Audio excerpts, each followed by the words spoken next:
Hi everyone and welcome to our next live stream, which is on one of my favourite areas at Freeman's Park campus, the hospitality and catering side of things.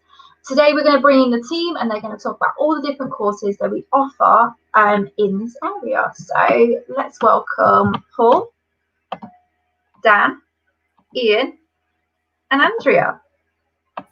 Hello. Hi guys, you okay? Hi, Good, thank you. Thank you very much. Oh, no worries. I think Andrea might be frozen, so hopefully she can join us at some point. But if you just go around, we'll start with Paul, then Dan, then Ian. If you just introduce yourselves and your role in the hospitality and food courses. Okay. You're on mute. You're on mute, Paul. Sorry, Paul's been in the kitchen since 7 o'clock. He needs his dinner. Okay, my apologies. Yes, my name is Paul Latimer. You can see on the screen there. I'm program lead for level 2 and 3 here at Freeman's Park, which means I look at professional cookery and technical qualifications.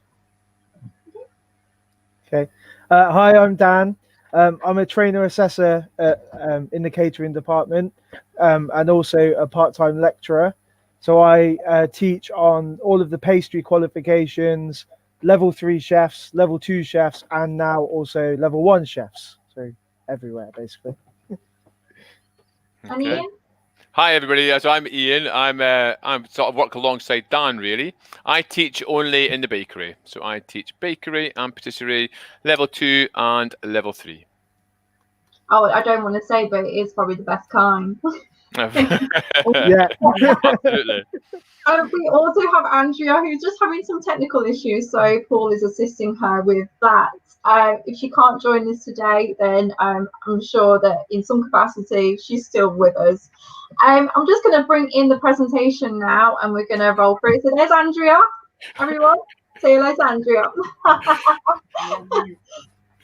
You can't do live stream without a few technical problems. So, Andrea, do you want to introduce yourself?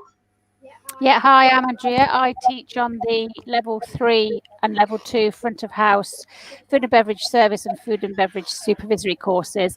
I'm also the restaurant manager for the college. So see everything that goes on within the restaurant. Fantastic. So what I'm going to do now is we're going to move swiftly on to the presentation. I'm sure Dan's really excited for this since he produced it. Over to you. So I'll add it through and we'll go through it. Okay, should we start? Yeah, you can start, Okay, Ian. I'll do first slide, Dan. You do second slide. Okay. Welcome to Leicester College Food and Hospitality presentation by Dan Murphy. Is that the first slide? Yeah. Yeah, you're on the first slide. So this is Andrea's domain. This is a picture of our award-winning taste restaurant set up for a few different services. You can see it looks very professional and lovely, all set up by the students. Andrea, would you like to add something to this slide? Well, the restaurant can take from 20 to You're on mute. So this is a special event we did for Burns Night at the beginning of January this year, but we do lots of events throughout the year in the restaurant, and Christmas, which is coming up shortly as well. Okay. Next slide. And next slide. Oh, Victoria. Okay, well, while waiting on the next slide, I'll just do a little bit of chatting. So all of the chefs from level 2 and level 3 chefs will supply the food for here. So all the produce is fresh. It's run by 2 professional chefs, and the slide has gone. Just a few technical difficulties, I think, that we just have to sort out. It's a real working environment restaurant, so the students get a really good practical experience about what it's like to work in the industry before they actually go out there. Okay. So I'm monitoring the chat, but there's no chat coming up. So anyway, so while we're waiting, so we run lots of different courses, as Dan said. Dan does the level 1. Dan works on the level 1 program for our level 1 students who will work in the Zest Calf, so they don't quite go into the restaurant. And that's more at level 2. And the Zest Calf just gets them used to making coffees and serving customers. And they make all sort of fresh paninis, fresh cakes in there and serve customers. So it's a bit about confidence building also. And then we move into the level 2 program. So we have 2 level 2 courses. One is called a technical. Okay, and one is called a diploma. They run quite similarly, but the assessment process is just different. And at level 3, we obviously run our level 3 professional pastry chefs, and we run level 3 professional cookery. Again, we have 2 avenues for the level 3 professional cookery, and Andrea does level 2 and 3 in the restaurant. So we have a really good opportunity within the department for progression and further learning. And some students, because on the chef sort of programs, they'll do a little bit of pastry or a little bit of baking, and they might decide that that's what they want to specialize in, and we're able to move them over should they wish to do a slightly different context of learning. And now, Dan, I think we have the PowerPoint back, so I'm going to re-over to you. It's a lovely picture of you, Paul, top left, if anybody can't see it. Mind you go, Paul. Okay, is that down to me now, is it? Yeah, I've seen your pictures on it. I thought you've got ownership of it. Okay. Thank you very much. We've got another slide coming.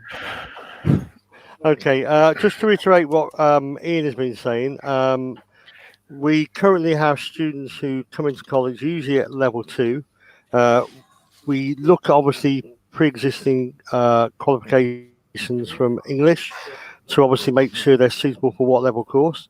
However, we are looking really to progress people at any level. So we do actually have people who will come in at level 3 if they've got obviously a background in cooking, and we'll obviously express them through that avenue. However, like I say, we will take people at any level, and we're there really to obviously expedite their skills at whatever qualification they apply for. As Ian's already said, some of the level 2 qualifications interlink, so they'll do a bit of both. And that usually means by the time they get to level 3, that's when they make the decision where they want to obviously spend the next 12 months to improve their skills to a higher grade. And what you'll find is that each student will have an idea of what they want to do. Plus also what they will do is maybe stay on for a further year because they've had a taste of it at level 2. They've done a level 3 in one qualification, but they're still keen to obviously carry on and do something else as well. So they tend to obviously then move over to maybe from pastry to savoury, and from savoury back to pastry. So it just means then they leave college with that better all-round knowledge of what they need to do to be a chef. Cool. Okay. And Dan, you helped organise the Tom Lowe Master Chef. Do you want to give it a little spiel? Yeah, It was quite a good evening, wasn't it? Yeah, really good. So Tom Lowe was a local chap who was a finalist in MasterChef The Professionals. And he actually contacted us initially to do a night with our students. And he came in for 2 days, actually. He did the first day of prep with our level 3 students, and then stayed for the service the next day and saw it through. The students got a really good insight into how he works and the competition as well. So it was a great experience for them and they really enjoyed it. We have actually got a couple of other chefs lined up to do a guest chef night as well, obviously when we're able to do so. But we've got another couple of MasterChef contestants and one winner as well of MasterChef The Professionals, and a couple of other local renowned chefs as well willing to do guest chef nights, which is really good for our students and their experience. Okay, shall I continue? Yeah. Okay, so this is just some of the work that is done by the pastry chefs, making Danish pastries and croissants. Quite a complex task, really. They've got to do laminated dough, and they've got to be able to use a prover. Within the pastry, we'll start off with basic breads and basic pastries, because pastry is more about the knowledge rather than actually being able to do. Anybody can follow a recipe book, but for us, we try to teach the theory behind the skills. And pastry has a lot of that. We need to understand about yeast, and eggs are actually very fascinating. Should you ever come on pastry and choose to understand the theory behind them? This is MSK, so they're molecular gastronomy. So they came in and did a day with our students, just showing a lot of what's going on with sort of up-and-coming trends, mostly of the sort of finer restaurants. I think here they're making little mango pearls or something like that. But it's basically the use of sort of food-safe chemicals to produce things with heightened flavour or different textures. It's quite amazing what they can do. And to be honest, it's a fun session, a good learning day, but more of a fun session, really. Paul, a level 3 chef's duo of lamb. I think that's your one.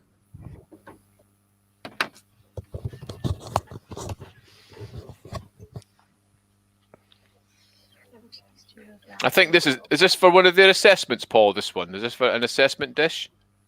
Oh, beg your pardon, I've only just got the headphones back. So, yes, it was. That was for their synoptic, wasn't it? Yeah, it's one of their synoptics. It was a duo of lamb where, obviously, we're looking at 2 methods of cookery on the same plate and then served with a fondant potato. So, yeah, and obviously we've got going into functions now, so I'm going to pass you back to Andrew. I do apologise, we are sharing the same headphones. Yeah, so Andrew's just going to talk. This is Burns Night. I don't know if you can tell by my accent, but it's a great night as we celebrate Scottish history. On the right there, that strange-looking being sitting there in that tray is a haggis. Surrounded by the piper. It's a real celebration evening. I think some of the stuff that we do within our Taste College restaurant is really super and really demonstrates sort of skills and gets the students involved in this theatrical, because there's a lot of different avenues for employment within our sort of trade and hospitality, and it's a great night. Andrew, I'm going to pass you over to you so you can maybe just talk a little bit about Burns Night.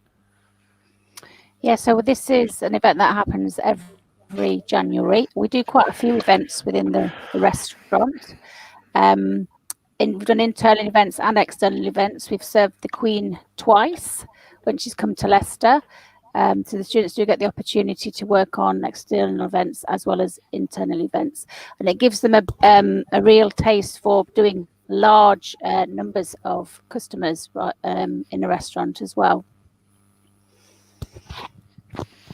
Well, fantastic. Thanks, guys. As you can see, I'm not Victoria. I'm Ashton. Victoria's having a couple of technical issues, so I think I'll carry on from here. But that was also a little of a quick whistle-stop tour of all the kinds of things you do on the hospitality and food courses. But I'm thinking I might ask you some questions now, just a little bit more information about the courses and how it all sort of works. And also because I'm starting to get very hungry, I don't know if I can look at any more pictures of food. So we'll carry on with questions now. So in terms of obviously being a chef or working front of house, there is normally some kind of uniform that students are required to wear. Will students get a uniform that's less college focused, or how does the uniform all work for hospitality and food? Over to you, Dan. Okay. So each course will get a course specific set of kit.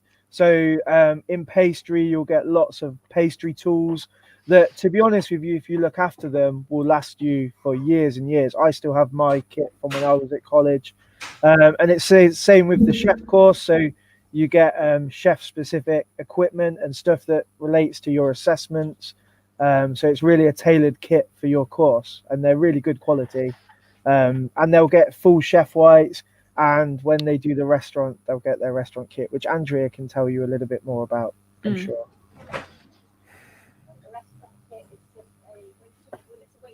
Oh, I think we've got another technical problem. I think Andrew's muted again. You're on mute. Well, the uniform in the restaurant is just the standard uniform for waitering. So you've got your black trousers or shirt, and at the different levels. So if you do front of house level 2, there's a different coloured shirt, and at level 3 you have a waistcoat to become a supervisor. You learn to be a supervisor at that level. And are there costs involved with that uniform as well? Go on, you go, Andrea. Yes, there are costs with the uniform. When you join the course, you're given a list of the uniform that you have to purchase, and then you order that through our supplier through Russums at the college. And obviously there is the you can get and you can get help towards that if you are on some sort of income support. Fantastic. But like Dan was saying, if you have a set of knives, then you've got those knives for quite a long time. So that cost is does even itself out over a period of time. Yeah, absolutely. Yeah. So obviously with a job like catering or in the food industry, it's not always a 9 to 5 job. So is the course 9 to 5, or is there some hours outside of your typical 9 to 5 as well? Over to you, Dan. No, we're joking. No, I can answer that. No, the college is pretty much 9 to 5 unless you're on a level 3 program, because then you will work evenings in our restaurant, and that's where it's a bit more fine dining, and the techniques you will use are a bit more challenging, and you have a bit more time obviously to prepare the fresh ingredients. I think if you've seen the PowerPoint, some of the stuff Tom was doing was really complex food. So if a level 3 will work the evenings, I think I'm unsure about level 2 front of house. Andrew can touch on that in a bit. But to be honest, the jobs out there, it used to be, our industry is so vast now. And I think Leicester has some really great opportunities with Samworth Brothers and Vitels, and some of our students have just gone to work at Cocoa More. So not everything is evening. Yes, there is a lot where you will work in evenings or classes on sociable hours, but actually there's more jobs and scope available now due to just supplying food to supermarkets, etc. And Leicester's got quite a big hub for that called Development Chefs. Amazing. And will front of house staff, I assume, be having to man the restaurant, so be also working those evenings as well, Andrea? Yeah, so the restaurant's open Wednesday, Thursday, Friday lunchtime, and Wednesday, Thursday evening. So you do work an evening up until 10 o'clock, and that's for the front of house students at level 2 and 3, and for the chefs who will come through and experience the restaurant on a 2-week rota whilst they're at college. Fantastic. So obviously with a job like hospitality and food, you'd expect to be sort of in the kitchens, getting hands-on, making all kinds of pastries and fun meals. But how often will students find themselves actually in the kitchens? Shall I start? Yeah. Bakery and pastry, the normal week, possibly around about 5, maybe 6, 7, 8, maybe 12 to 14 hours, which is a lot. It's a lot of cooking. They are really practical focused, because what we try to do, you obviously have to do some theory, but a lot of the theory is obviously embedded in with the practical, because we learn so much more through taste, touch, etc. senses, especially with food. So there's a small amount of theory, but a huge amount of learning how to cook. Would you agree, Mr. Dan? Yes, definitely. And is that the same for the more sort of cookery side of it? Yeah, I mean, I'd echo what Ian said. I'd work on roughly 80% practical to 20% theory. And like I say, a lot of it where we can, we try and embed, as Ian says, into practical, and just keep layering theory to practical to theory. So we try and use as much as we can, get them to use the notes from classes in the theory sessions and vice versa. Then obviously we link that with the assessment process as well. Fantastic, cool. So obviously sort of having some kind of skill in or a passion for catering is important, but what are the entry requirements for the hospitality and food courses? Well, I mean, I will say we take students at all levels. So we will, if we're looking at technical, it's a 4 in English and above. If you're looking on diploma routes, it's between 3 and above, and level 1 is 2 and below. So as we say, pastry would be very, very similar to what I've just mentioned. And like I say, we've always got a course for somebody. Our job is to make sure that it's not just about what you start at, it's what you progress to. So it doesn't matter what level you start. I've had students that have started at the lowest level, and yes, it's taken slightly longer, but they've actually ended up finishing and completing a level 3. So it doesn't matter where you start; it matters where you finish. Yeah, definitely. So of terms of sort of work experience, obviously students get to work in Taste Restaurant and Zest Cafe while they're learning. Is there work experience opportunities outside of the interior opportunities they get? I think this is your one, Dan, this time. Okay. So yeah, all students are required to do work experience as part of their course.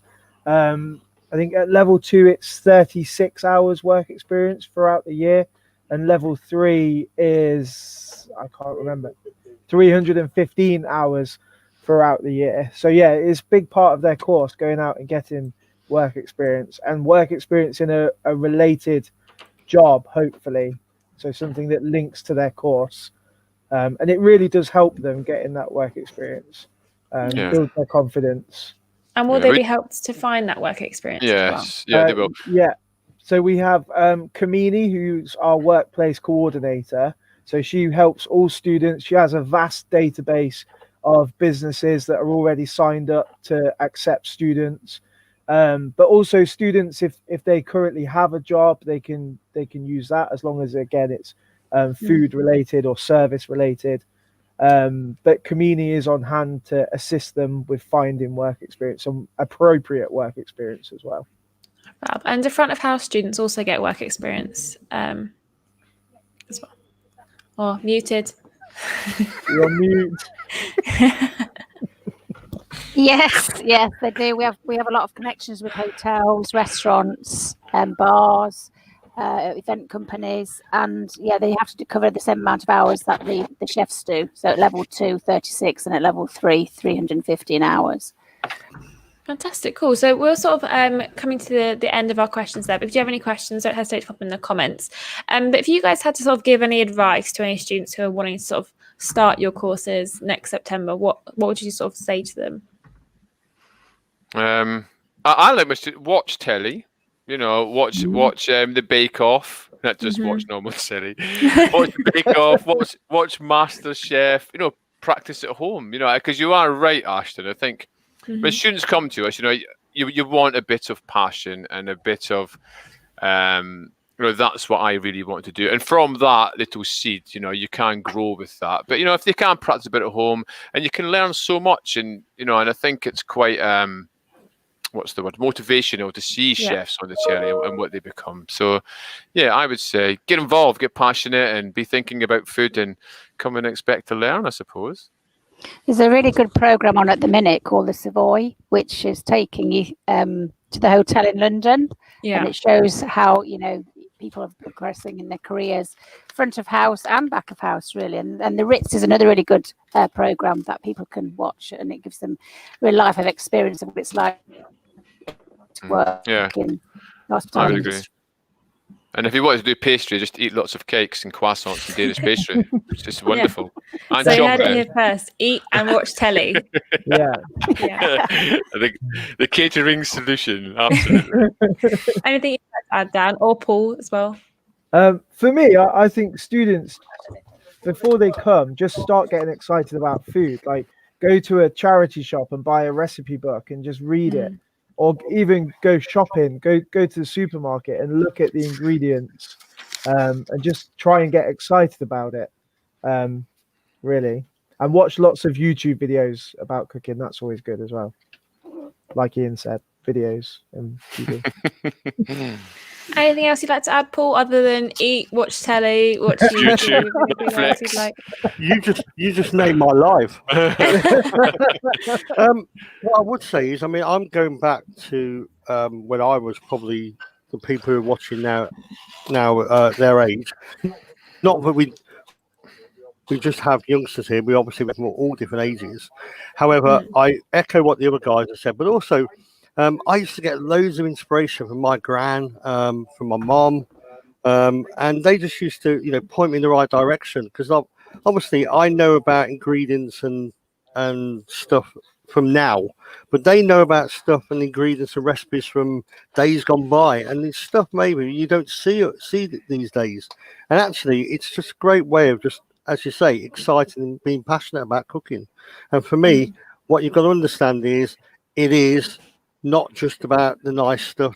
It's learning the whole thing about being a chef. And for a lot of people, that's probably one of the biggest eye openers.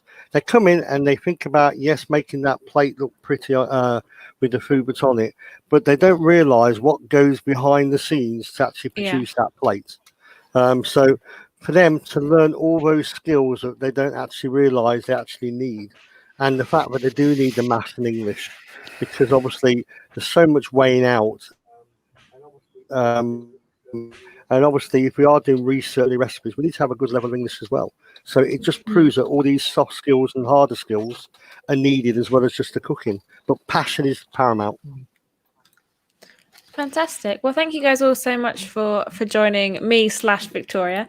If you do have any questions after watching the live stream or anything that you still sort of want to ask after the fact, you can message us on social media or email us info@leicestercollege.ac.uk and we'll answer all your questions for you.